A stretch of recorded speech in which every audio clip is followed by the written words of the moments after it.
Meus irmãos, graça e paz a todos, estamos aqui para mais um vídeo e dessa feita estaremos fazendo o primeiro review dessa obra. Eu pretendo fazer 2 ou 3 reviews, vou ver aí como vai ser os comentários de vocês, tá certo? E essa obra acabou de ser lançada, né? Mais uma obra da série ou de comentários da Shed Publicações, que pertence também à Vida Nova, tá? Pertence à Vida Nova. E fazia tempo, né, que nós aguardávamos mais um comentário dessa série. E dessa feita, nós temos aqui o comentário de Romanos, que também é um dos melhores comentários contemporâneos da carta aos Romanos, escrita simplesmente por um grande erudito em Novo Testamento, doutor em Novo Testamento, doutor em exegese e hermenêutica, professor de Novo Testamento por muitos anos já, Thomas Schreiner. Thomas Schreiner. Para aqueles que não sabem, Thomas Schreiner, ele é conhecido, ele tem uma obra muito boa sobre Paulo, a teologia do apóstolo Paulo. Tem também uma outra obra que é boa também, onde ele defende a posição cessacionista sobre os dons espirituais. É claro que eu não concordo com a obra dele sobre os dons espirituais, que eu sou continuista. Mas ele, para aqueles que querem estudar e saber o que é o cessacionismo, ele tem uma obra, né? Essa obra, Os Dons Espirituais. Procure aí que você vai encontrar. Fora outras obras, outros comentários que ele tem, que ainda não foram traduzidas para o português. E essa obra é um calhamaço. Nós temos aí os 4 evangelhos, que a Shed já trouxe, né? 2 comentados por D.A. Carson, que é o evangelho de João e o evangelho de Mateus, e 2 comentados por o Edwards. Esqueci agora o primeiro nome dele, rapaz. Ele tem uma mente boa, mas esqueci o primeiro nome dele. Mas é o Edwards, o sobrenome dele, que é espetacular. O comentário de Lucas e o de Marcos. E agora tem também o comentário de Filipenses, de Colossenses e Filemon, do Douglas Moo, que eu tenho. O comentário de Tiago também, do Douglas Moo. E agora chegou esse comentário do Thomas Schreiner. Espetacular. Espetacular. E o Thomas Schreiner, ele é calvinista, tá? Calvinista, sensacionista. Ele é um reformado, né? Mas, olha, é um baita comentário. E é um calhamaço, ó. Olha só. Ó, calhamaço essa obra. Meu Deus do céu. No total são 1.188 páginas. Tá?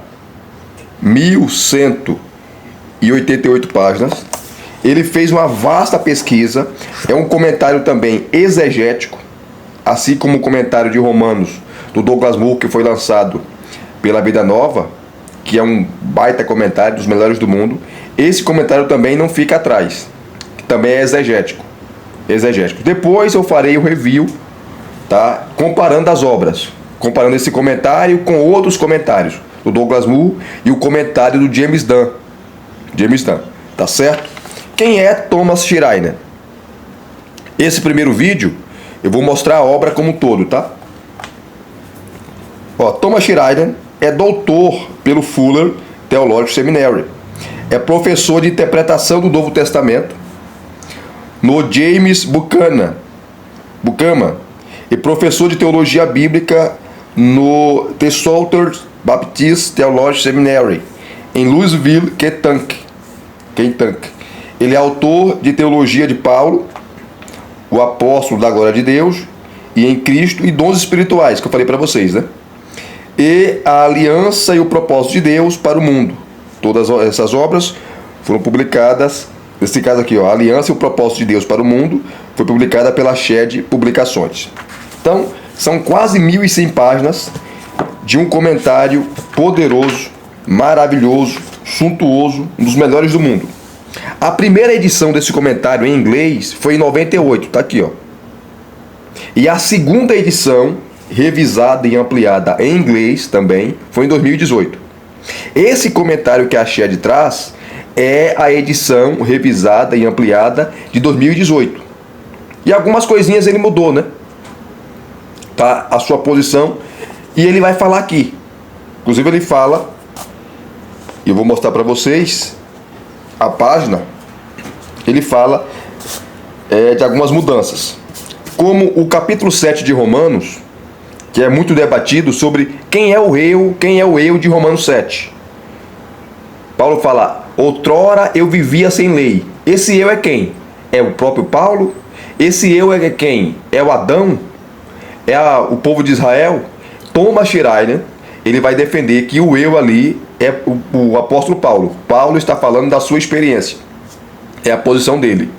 Mas tem outros teólogos que defendem que é Israel, que é Adão, e por aí vai. É um texto dos mais debatidos, né? Para descobrir o eu ali de Romanos 7. Então, a primeira edição é de 98, em inglês. A segunda edição, revisada e ampliada, é 2018. E a Shed traz justamente essa nova edição, revisada e ampliada de 2018. A obra totalmente acadêmica, erudita, que é, como eu falei, um dos melhores comentários de Romanos que nós temos agora à nossa disposição. Ele dedica essa obra a John Piper, que é um dos grandes teólogos do mundo, pastores, né, pregadores. Tá? E aqui você tem o sumário, você tem um prefácio da série, você tem um prefácio do autor para a segunda edição, em inglês, tá? O prefácio do autor para a primeira edição, em inglês, que foi em 98, abreviações, transliterações e mapas. Como todos os comentários, não só de Romanos, mas qualquer comentário, tanto do Novo Testamento como do Antigo Testamento, você tem a introdução. Contexto histórico, cultural, quem escreveu, data e por aí vai, os motivos, tá? Enfim, tudo isso ele vai trabalhar aqui, de forma magistral, evidentemente, o Thomas Schreiner. Thomas Schreiner, ele vai detalhar aqui de forma maravilhosa, tá? Aqui é um sumário resumido. No final da introdução ele vai dar um sumário revisado. Então tá aqui, ó, introdução a Romanos, tá? E ele divide praticamente essa obra em 8 divisões principais. A primeira é o Evangelho como revelação da justiça de Deus, a justificação, tá? Que é o capítulo, que é os capítulos aqui 1 do versículo 3, ou melhor, cadê? Capítulo 1 a 17, né? Que é a primeira parte da carta aí, introdução, saudação, enfim. Depois você tem a justiça de Deus em sua ira contra os pecadores, que é o capítulo 1, versículo 18 até o capítulo 3, versículo 20. Depois a terceira parte, a justiça salvadora de Deus, o capítulo 3, versículo 21 até o capítulo 4, versículo 25. Quarta parte, a esperança como resultado da justiça pela fé, que é o capítulo 5 até o capítulo 8, versículo 39. Quinto, a justiça de Deus para Israel e para os gentios, capítulo 9 até o capítulo 11, né? Paulo vai tratar sobre a questão de Israel aqui. Sexto, a justiça de Deus na vida diária, que é do capítulo 12, que é a parte prática da carta, né? O capítulo 12 até o capítulo 15, versículo 13. Sétima, a extensão da justiça de Deus ao longo da missão paulina, que vai do capítulo 15, versículo 14, até o capítulo 16, versículo 23.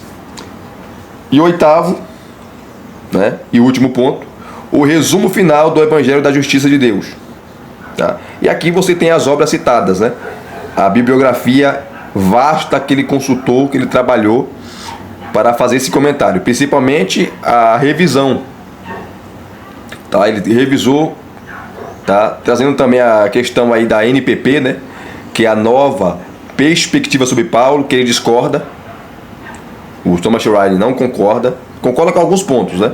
Mas nos pontos principais ele discorda totalmente, tanto de James Dunn como do N.T. Wright, que são os dois maiores proponentes aí da NPP. O James Dunn já faleceu em 2020, e N.T. Wright ainda está vivo ainda. Tá? Vamos aqui, ó. Introdução, ó. Você tem a introdução à carta aos Romanos. E em toda a obra, ó, as folhas são brancas, tá? São brancas.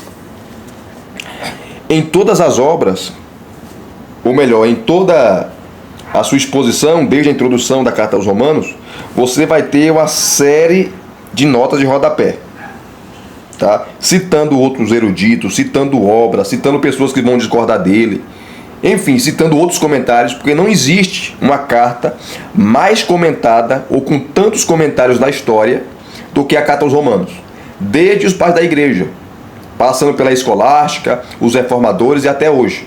É a carta mais celebrada, mais comentada de todos os tempos. E também é a principal carta do Novo Testamento e a principal carta escrita pelo apóstolo Paulo, porque aqui está a teologia de Paulo. Aqui está o evangelho que Paulo pregava. Tá certo? Então tá aí, ó. Introdução a Romanos, ele fala da relevância dessa carta no decorrer da história. Então ele trabalha aqui mais o contexto histórico dessa carta, tá? Citando aí os grandes teólogos da história, desde os pais da igreja, como Agostinho de Hipona, como os reformadores, Martinho Lutero, João Calvino e por aí vai, até chegar aos dias atuais. Depois você tem aqui, ó, autoria e data, autoria e papel dos secretários. Aqui ele vai falar que Paulo, ele ditou a carta, ele não escreveu à mão. A carta é de Paulo porque foi ele que ditou, mas quem escreveu ela foi Técio, que era amanuense. O que era um amanuense? Era um secretário, era um escritor de cartas, que ele vivia disso. Eles eram contratados, tá, para escrever cartas. Então ele recebia um salário, um valor em dinheiro para escrever cartas. Essa era a profissão do Técio. Paulo contrata o serviço de Técio, que também era crente, né? E Técio escreve, Paulo vai ditando para ele e Técio vai escrevendo. Está no capítulo 16, versículo 22. Aqui ele trabalha de forma maravilhosa, tá, a autoria, né? E ninguém discorda, nem os mais céticos, né, liberais, discordam que foi Paulo que escreveu. Todos afirmam categoricamente que a carta é de Paulo. Isso aí ninguém nega. Depois você tem a data, tá? Ele vai trazer aqui vários eruditos que colocam datas diferentes, mas tradicionalmente a data pode se afirmar com certeza, praticamente, quase certeza, que foi ali no ano 57 depois de Cristo, onde Paulo estava em Corinto. Ele passa o inverno ali em Corinto e ele escreve essa carta, que ele queria ir para Roma e de Roma ser enviado para a Espanha, pregar o evangelho lá. Ele gostaria que Roma, a igreja, que era uma igreja rica, abastada, né? Roma era a capital do império, né? E que a igreja financiasse, bancasse, custeasse a sua viagem, patrocinasse ele, para ele chegar lá na Espanha e pregar o evangelho, tá? Então, eu vou citar aqui várias datas, citando vários eruditos, mas ele defende a data aí entre os anos 57 e 58, principalmente o ano 57, né? Depois de Cristo. Ok, unidade, texto e integridade da carta, integridade de Romanos, tá? É bem detalhado, tá, gente? E sempre acompanhada aqui embaixo, com notas de rodapé, citando outros grandes eruditos, outros grandes comentaristas, os grandes comentários da carta aos Romanos. Como eu falei para vocês, ele fez uma investigação, uma consulta detalhada. Inclusive ele fala, né, que chover no molhado, porque Romanos tem muita coisa, muitas obras escritas, comentários. Então você trazer uma coisa nova é difícil, é quase impossível, tá? Ele fala aqui no início da introdução. Mas todos os que conheciam essa obra já, gente, tanto a primeira edição em inglês, em 98, como a segunda edição em inglês de 2018, falavam isso, né, que é um dos grandes comentários contemporâneos da Carta aos Romanos, junto com James Dunn, junto com o Douglas Moo, tá? Enfim, entre outros grandes comentaristas, tá? O Cranfield, que é a obra original do Cranfield, C.B. Cranfield, que nós temos um resumo, né, desse comentário aqui, que foi traduzido para o português. A obra original do Cranfield, que é um comentário que foi lançado nos anos 70, que é considerado o melhor comentário de Romanos do século passado, e um dos melhores de todos os tempos, que deveria ser traduzido para o português, comentário do C.B. Cranfield. São 2 volumes, são 2 calhamaços. 2 calhamaços. Vamos continuar aqui, ó. Tá? Aqui ele vai trabalhar, ó, sobre a questão se Paulo escreveu de Corinto, tá? Enfim, ou se Paulo escreveu ali não para Roma, mas para os Efésios. Tem vários debates aí, né? É claro que a carta foi escrita para a igreja de Roma, isso está claro, né? Mas está aqui, ó, os argumentos a favor de uma destinação efésia têm alguma plausibilidade, mas deveriam, em última análise, ser rejeitados. Existem motivos decisivos para aceitar a teoria de que Romanos 16 era uma parte integral da carta e foi originalmente enviada para Roma, porque muitos eruditos, tanto liberais como ortodoxos, defendem que o capítulo 16 não faz parte da carta original de Paulo, mas é um enxerto, foi colocada lá. Aí Thomas Schreiner, assim como Douglas Moo e grandes estudiosos, grandes eruditos também, rebatem, falam não, Romanos 16 faz parte do texto original. Por que os críticos criticam, né, Romanos 16?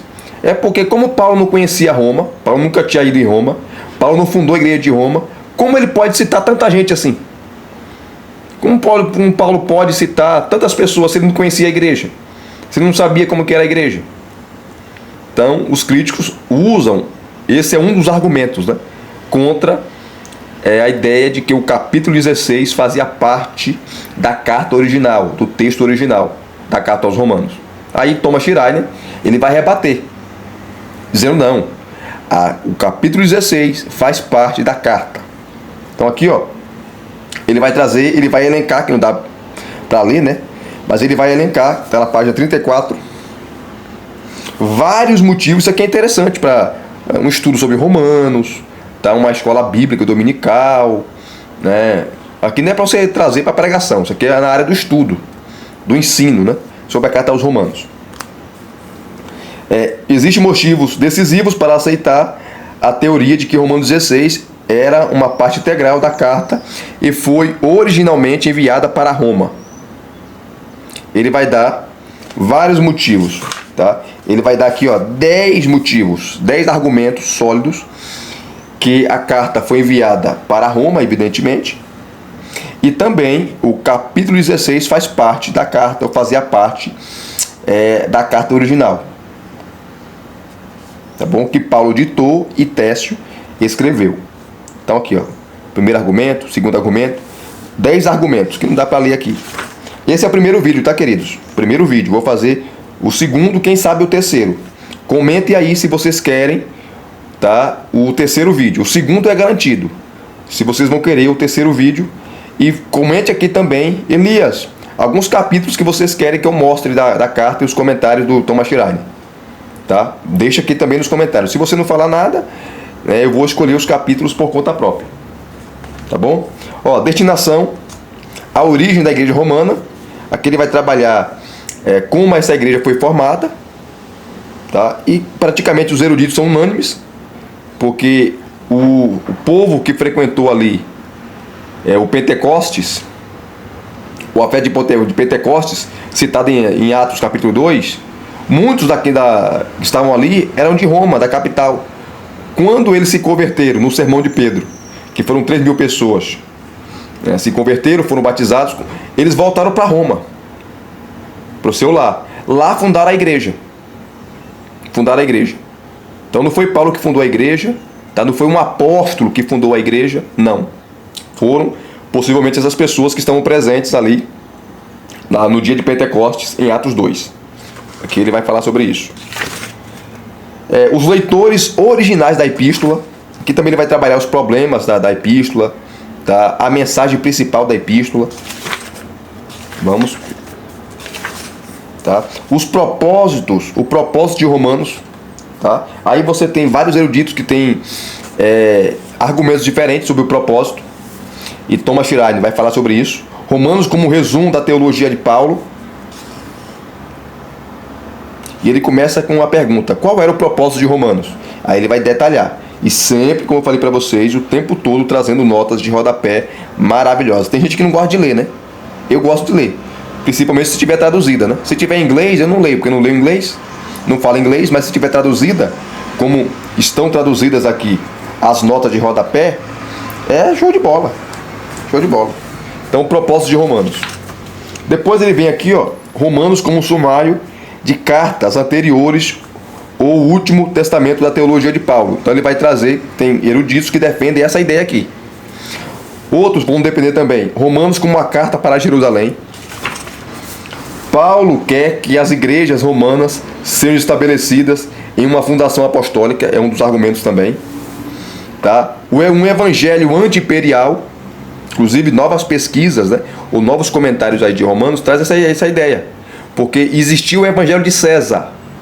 Quando Augusto César, o primeiro imperador, morreu, foi dedicado para ele um templo. E ele foi cultuado como Deus. Como Deus.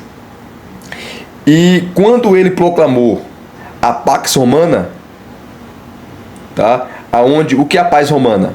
Ou a Pax Romana, em latim.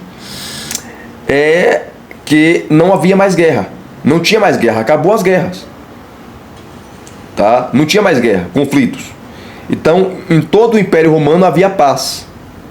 E aí começou a proclamar as boas novas de César, o Evangelho de César. E isso você tem inscrições arqueológicas que provam sobre isso.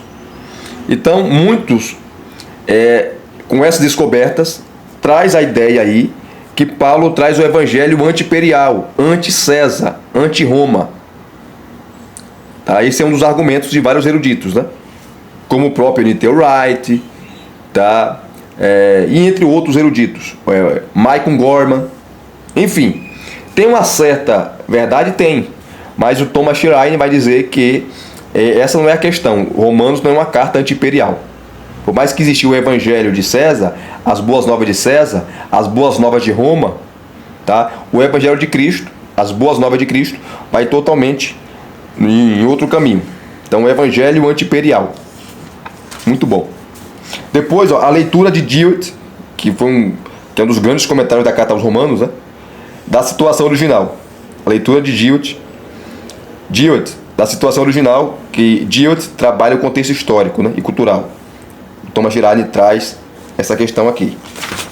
Depois, uma crítica aos judeus, o judaísmo.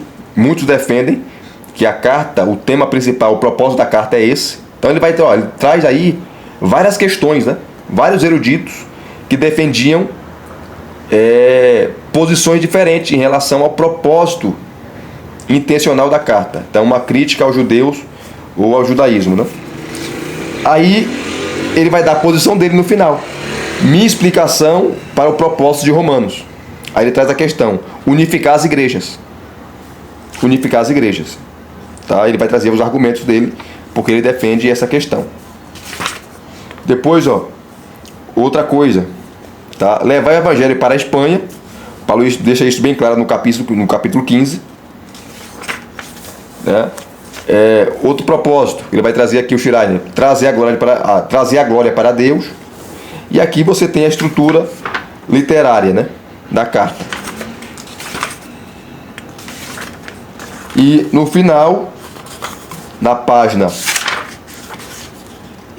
64, tá, você tem um esboço detalhado de como ele vai trabalhar a carta aos Romanos, tá? Os capítulos, versículos e suas subdivisões. Detalhado. Tá? E na página 67, ele começa os comentários. O Evangelho como revelação da justiça de Deus. Em relação à justificação pela fé, ele mudou algumas coisas, como por exemplo, em 98, na primeira edição em inglês, ele defendia que a justificação é tanto um ato forense de Deus, como também é um ato de transformação. Nesse comentário aqui, que a Shed trouxe, né, que é da segunda edição revisada e ampliada de 2018, portanto um comentário novo, né? O Schreiner, ele defende só a questão forense da justificação. Aí ele é contra a ideia da NPP. Inclusive eu fiz uma live aqui explicando, falando sobre o que é a nova perspectiva sobre Paulo. Eu fiz essa live aqui, tá? Faz aí um mês por aí, 2 meses. Acho que 1 mês e... não faz nem 2 meses, mas faz 1 mês e alguns dias.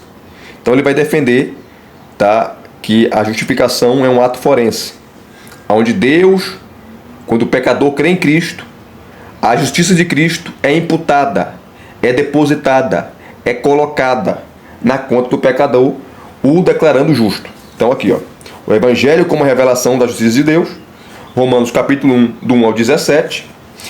Todos os capítulos ele vai dar uma introdução, tá? Antes de trabalhar a exposição. Aí você tem aqui, ó. Se você pegar a Shed, né?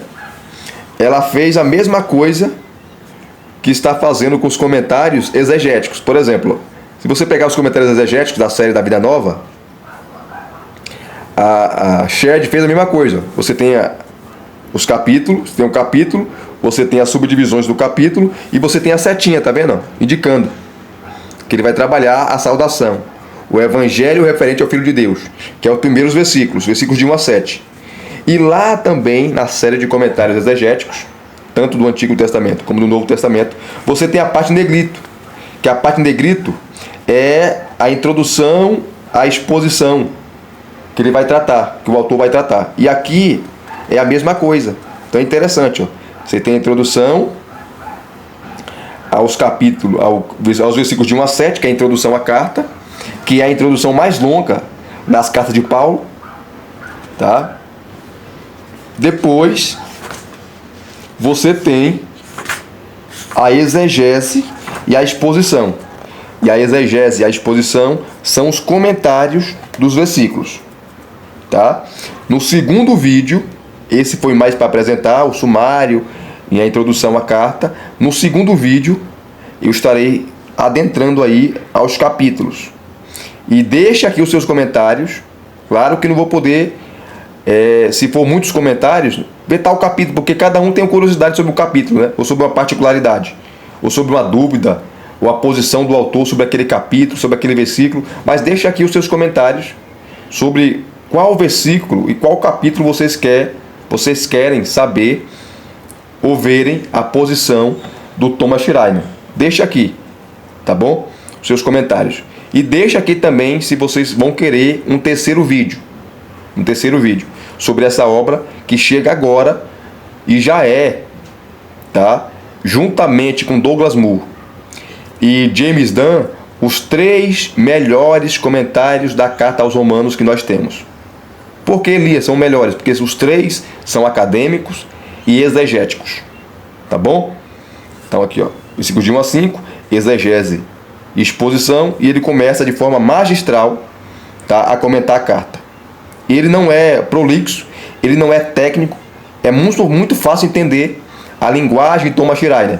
Mesmo você que não é erudito, que não tem conhecimento de grego, não tem erudição, você vai entender.